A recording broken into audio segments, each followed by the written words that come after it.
Arshad Curry, also known as YBC Curry, was convicted of 3 counts of third-degree murder, 2 counts of conspiracy, 2 counts of attempted murder and 2 counts of assault of law enforcement officer.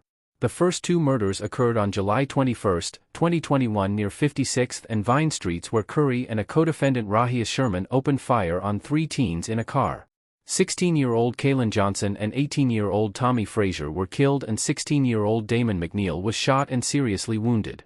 The teens were not the intended targets. The third murder took place on September 16, 2021 on the 2900 block of Weichel Street.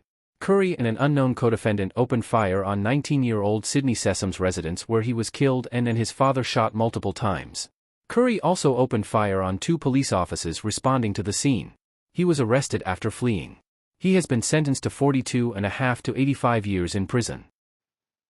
Again, with a community in pain as they remember a young man's life cut short by the gun violence epidemic that's plaguing Philadelphia. I'm Yuki Washington. And I'm Jessica Cartalia. 16-year-old Kaylin Johnson was one of 2 teenagers killed in a triple shooting in West Philadelphia Wednesday.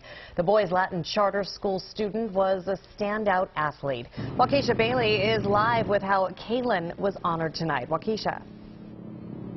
Yeah, good evening. You know, after being at tonight's vigil and watching this balloon release, it was just very obvious that the community loved Kaylin Johnson. They also called him KJ, but there was one woman's life that he changed forever. Red and black balloons flew high as the community chanted "Forever KJ." Showed him everything. Emily Johnson, barely holding herself together, said becoming KJ's mother was the best decision she ever made. A violent gang member will serve up to 85 years behind bars for his role in the deaths of 3 teenagers. Shawnette, we heard from one of the victims' grieving mothers after the sentencing. Well, Chris, that mother says that she was harassed by gang members who bragged about the murder. She also says that her son was a student athlete who also excelled academically. Just imagine sending your son to school and they don't come home from school. Emily Johnson is numb still over the murder of her son, 16-year-old Kaylin Johnson, after which she says his killers taunted her and bragged about it in music they made. Not only does your only child not return home from school, you get in trouble by, you're getting harassed by a bunch of untalented rappers dissing you about your son that was, an accident. Johnson spoke tearfully today during the district attorney's weekly news conference. Larry Krasner announced the conviction of Kaylin's killer, 22-year-old Arshad Curry, seen here in pictures the DA displayed during the news conference. Curry is the 5th of 5 YBC members, which stands for Young Bag Chasers. The new name is You've Been Charged.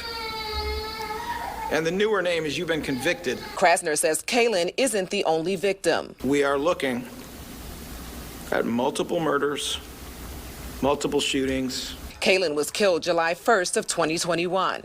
Investigators say 2 YBC members, including Curry, were in a van that followed a group of kids leaving Boys Latin in a car.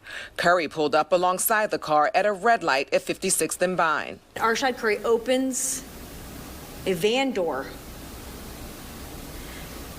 and sprays a vehicle with 10mm rounds. Kaylin was killed along with Tommy Frazier. A third person was injured. Neither one of them were the intended target. This one crime took 9 people off the street. My son, who's no longer here, the remainder that are in jail that are never coming home. Who's winning? Only Arshad Curry knows why he chose the path he did, or if there was a true reason behind it or not. What is the mindset of a 22-year-old sentenced to 85 years in prison for 3 murders?